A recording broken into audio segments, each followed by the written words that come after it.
주시기 바랍니다. 아울러 한동훈에 대한 단죄는 정치적 심판은 물론이고 당원 게시판, 여론조작 범죄 혐의에 대한 수사를 촉구하고 윤석열 대통령의 계엄 해제 이후 한동훈이가 당사로 한덕수 전 총리를 불러 권력 찬탈을 기도했던 내란 예비 음모 혐의에 대한 수사를 촉구하는 방식으로 사적 제재가 아닌 법치의 테두리 안에서 법의 심판으로 단죄해야 합니다. 특히 만약 한동훈이 실제 구속되는 결과를 이끌어내게 된다면 정치적으로 단죄하는 것은 물론이고 한동훈이가 차은택 엔딩을 맞이하게 함으로써 사회적으로도 단죄하는 효과를 기대할 수 있습니다. 거듭 말씀드리지만 한동훈이가 아무리 밉더라도 죽이겠다는 등 협박성 게시물을 남겨서는 안 됩니다. 법치의 테두리 안에서 단죄해야 합니다. 경찰은 게시글 작성자의 IP 주소 등을 추적해서 A씨를 특정한 것으로 파악되는데 A씨는 경찰에 자신의 혐의를 인정한 것으로 알려졌습니다. 경찰 관계자는 A씨를 상대로 정확한 범행 횟수와 동기 등 구체적인 내용을 수사할 예정이라고 했습니다.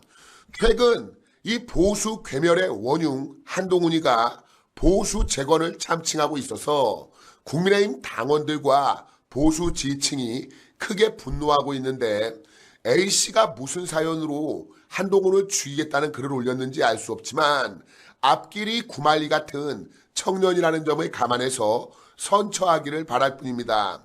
저 개인적으로는 주의를 주고 훈방 조치하는 것이 좋을 것 같다는 생각이 듭니다.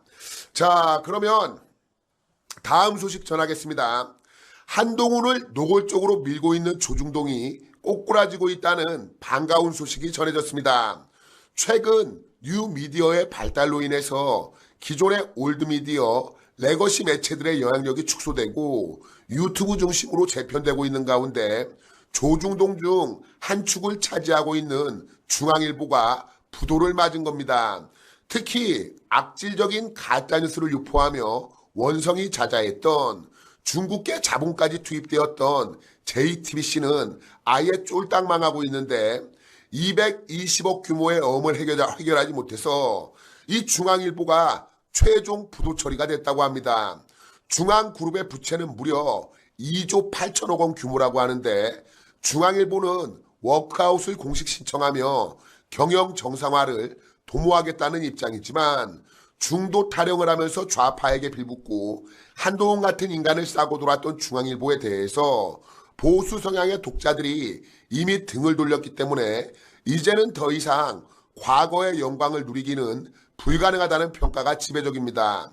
중앙일보와 JTBC의 몰락을 보면서 과연 조선일보 그리고 동아일보가 어떤 착잡한 심정일지 궁금할 뿐인데 오늘은 중앙일보지만 내일은 동아가 될지 조선이 될지 결국 독자들의 선택에 달려있다는 것을 명심해야 할 것입니다.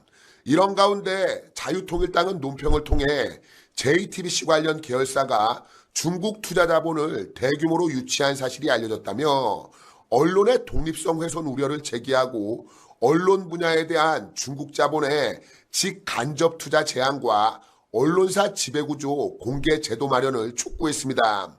자유통일당은 채무 불이행 선언 후 회생 신청을 한 JTBC 관련 계열사가 중국 투자 자본을 대규모로 투자받아 온 것으로 알려졌다며 이대로 회생 절차가 진행되게 되면 그 과정에서 중국 자본의 지배력이 더 확대될 수 있다는 언론 독립성 우려도 함께 커지고 있다고 밝혔습니다. 이어서 컨텐츠 제작사인 JTBC 스튜디오 등은 2020년 말 중국의 IT 기업 텐센트로부터 약 1천억 원 규모의 투자를 받았다며 통상적인 지분 인수와 다른 투자 계약으로 계약 조건도 알 수 없다고 지적했습니다. 또한 해당 중국 기업은 위챗 등 플랫폼을 통해 중국 정부의 검열, 통제를 돕는다는 비판을 받는 등 중국 공산당과 밀접한 관계를 맺고 있다고 알려졌다고 주장했습니다. JTBC의 보도 성향과 관련된 우려도 제기했는데 자유통일당은 이와 연관된지는 모를 일이나 JTBC가 중국인 투표권 부여 및 무비자 입국 정책을 비판하는 반중 시위나 반중 담론을 단순 음모론에 기댄 혐오 행위라는 식의 비판성 보도를 해온 바 있어 우려를 키우고 있다고 밝혔습니다. 이어서 현행 방송 관련 제도의 허점을 지적했는데 현재 지상파 TV, 라디오의 경우 외국인 직접 지분 보유가 사실상 불가하지만 종편, 보도 전문 채널의 경우 20%까지 이번 JTBC 계열사 경우처럼 모회사, 지주회사, 컨텐츠 제작사, 통신사 등에 대한 간접 소유는 49%까지 보유할 수 있다고 설명했습니다. 그러면서 모기업 등을 포함한 최종 지배 구조를 통합 공개하는 시스템이 없고